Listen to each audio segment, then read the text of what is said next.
আরজিকর কাণ্ডের মাঝেই আবারও একটি বিরাট অঘটন ঘটে গেল রাজ্যে। এবার হাইকোর্টে বড় বিপদের মুখেই রাজ্যের শাসক দল। আবারও হাইকোর্টে মুখ পুড়ল শাসক দলের। ভয়ঙ্কর চাপে মমতা।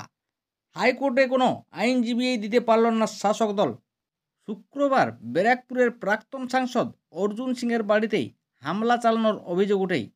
তার অভিযোগ, রাজ্যের শাসক দলের দুষ্কৃতীরা হামলা চালায়, আর ওই ঘটনায় স্থানীয় কাউন্সিলরের ছেলে এবং তার সঙ্গে আরও 15-20 জন মিলে হামলা চালানো হয় বলেই অভিযোগ করেন অর্জুন সিং।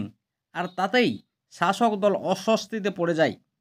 এরপর শনিবার এনআইএর তদন্ত চেয়ে কলকাতা হাইকোর্টের দ্বারস্থ হন বিজেপি নেতা অর্জুন সিং। এদিন হাইকোর্টের বিচারপতি হিরণময় ভট্টাচার্যের দৃষ্টি আকর্ষণ করেছে এবং বিচারপতি তা মঞ্জুর করেছেন। তবে রাজ্যের তরফে আদালতে কোনো আইনজীবী উপস্থিত ছিলেন না। আর ওই মামলায় যুক্ত সব পক্ষকে নোটিশ দেওয়ারও নির্দেশ দিয়েছেন বিচারপতি। সোমবার বিচারপতি রাজর্ষি ভরদ্বাজের রেগুলার বেঞ্চে দুপুর 2টোয় মামলাটি শুনানি হবে।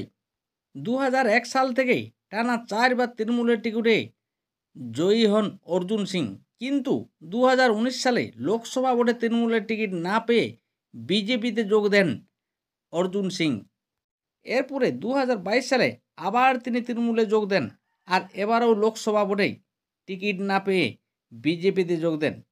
বিজেপি প্রার্থী করলেও তৃণমূলের কাছে কিন্তু হেরে যান এই অর্জুন সিং, যদিও তারপর আর দল বদল করেননি তিনি।